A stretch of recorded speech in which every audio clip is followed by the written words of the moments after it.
Dairy milk and dairy milk alternatives. What about sustainability and specific carbon footprint, as well as water usage, etc.? How to texture such milk? What are the watch-outs? Can we texture all these milk alternatives? What make barista milk specials? Are there any additives? There are a lot of questions, so maybe we start from the top, like what are there as milk alternatives and what is the sustainability aspect? What is the water footprint and carbon footprint?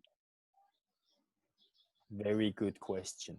Especially having in mind that 60 to 80% of all coffees consumed today are not consumed as black coffee, but with milk. So that is a great market.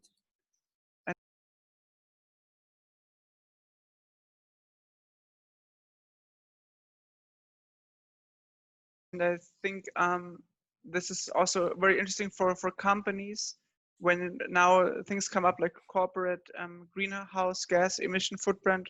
For example, Microsoft, they want to lower their carbon footprint, and dairy, like milk, makes up like 70% of the carbon footprint of the coffee beverage, even up to 80% sometimes. It depends on how much milk you add. So if you omit the milk, if you don't use milk, you could save like 80% of your carbon footprint of your employees drinking milk on a daily coffee on a daily basis in your company. And there are a lot of alternatives out there on the market, and I think one of the first, of course, was soy milk, and rapidly after a lot of others came up: almond, coconut milk, oat milk, pea milk.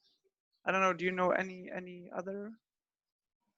No, those are the main drinks. I learned that, for example, oat, it's not oat milk, but it's like an oat drink, because it doesn't come out of a cow. But there is rice. Did you mention the rice drink? That's also a possibility.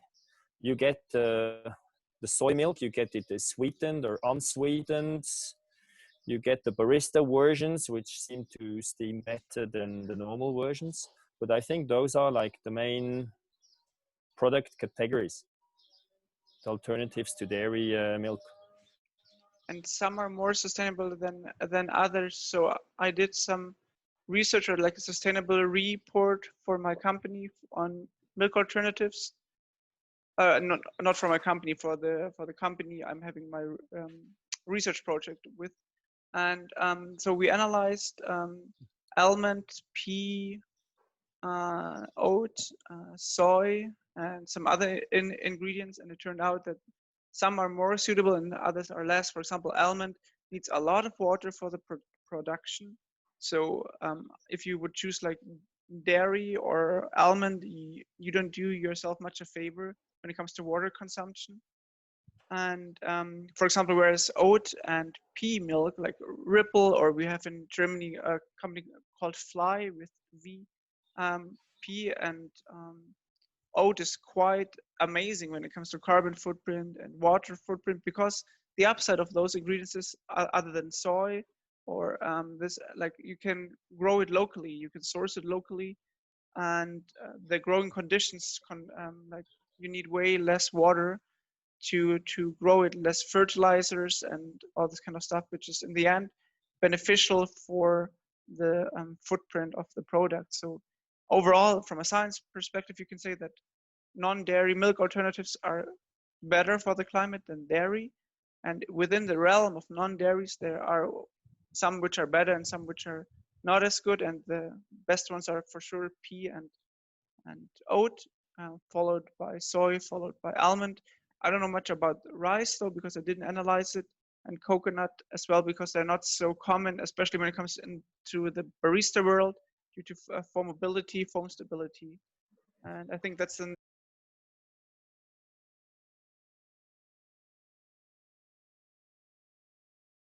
the next point. How is it for you guys? Because I never do cappuccino, Samo, Andre. How is the foaming stability of those? I understand Samo recently is improving his barista skills. I was doing this recently. What about your milk? What about your milk texturing? Yeah, I was actually recently testing some new oat milk product, and trying out how it steams. And yeah, I mean, one thing is that with these things, what I found is you definitely need experience to be able to say, is it good or not? Because it obviously, the way how to steam it, it's not the same as you steam dairy milk. So if you don't have experience with it, you might say, oh, this is like really crap. It doesn't work, right? It's really bad. But it's actually a slightly different approach that you need to take. And I think that a lot of these products, they are very different one to each other in terms of steaming. So I found out that you really need to know the product to be able to steam it properly. But I think I tried maybe 3 or 4 until now personally, but not extensively tested.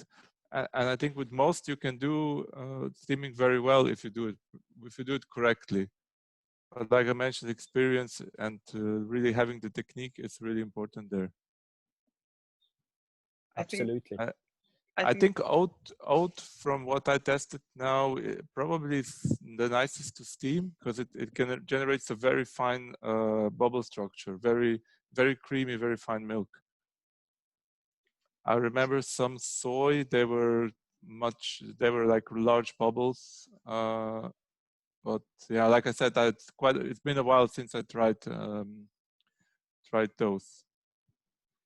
From my experience, it's I just had one good experience with pea milk. I think it's not so common yet on the European market, but like it's a very fine porous foam and very long lasting as well. Similar to oat milk, maybe.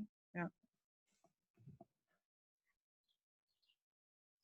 It seems some of those products, they have a different end temperature to get to like a better sweetness or even to a better foam stability.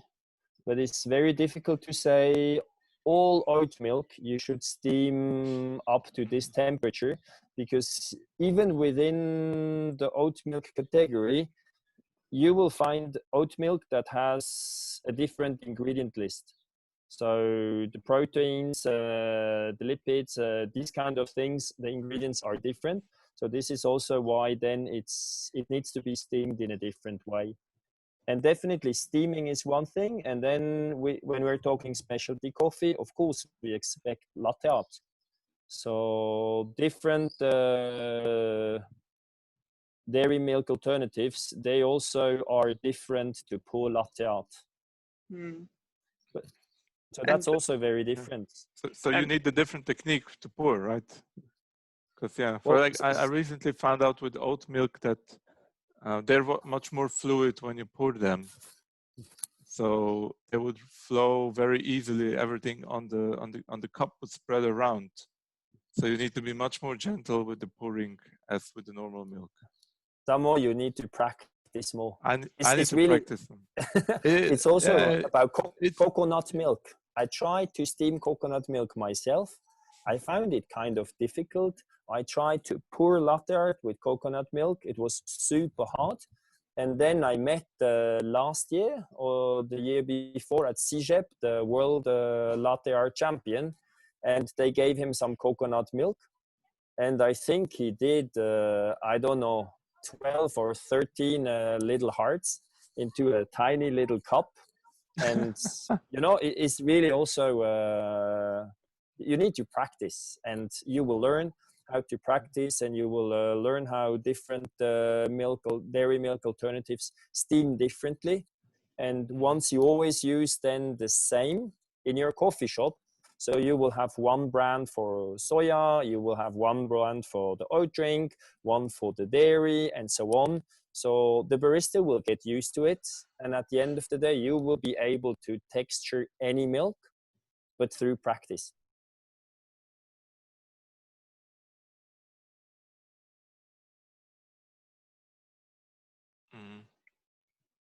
I definitely agree. I have limited experience, but I found out that practice is everything there. That's number one. But for me, one thing is interesting. Is it okay? I'm a marketing guy, but I would like to challenge now the two scientists. There are all these barista versions. there is a barista version of the oat drink. There is a barista version of the soya drink. Are they adding anything to it to make it the texturing easier or to make the foam stability greater? I know one milk, like a normal dairy milk from Slovenia, that they did a barista version, and they actually had less fat in the milk and a bit more protein. And apparently this way it is easier to texture it. But how much this is marketing and how much this is science background, I'm not sure. So I'm having two pea milks here, for example, and the difference, for example, is that the original is actually having more protein than the barista version, whereas the fat content is the same, for example. But both have additives, and I think it's about the additives as well, like phosphates or something like that, like which are usually referred as stabilizers. Because what makes dairy milk so great is that you have this perfect emulsion of like fat, protein, and air when you foam it. And plant milks, they don't make this fine structured foam, and it is as well, it's not as long lasting. But if you add phosphates, which could stabilize the film of the bubbles, then you could increase the foamability. And so yeah, maybe if you have a non-dairy milk, if you add some phosphates, and I think it's about the balance of lipids and protein. Same as in the milk, if you have a high fat milk or a skimmed milk with like 0.1% fat, which is pretty much not foamable or not, more making like this huge bubble foam, whereas the higher fat milk might end up in a finer foam than skimmed milk. So, but my experience for foaming milk is quite limited, actually. Andre, have you ever tried to foam non-homogenized dairy milk? Oh, that's really impossible. Or Impossible I don't know. to foam, I never. right? I tried. It's very, very, very difficult to do. I tried it I once. never. It was very hard. Yeah. I never managed, but I have some experience producing milk foam with fully automatic coffee machines.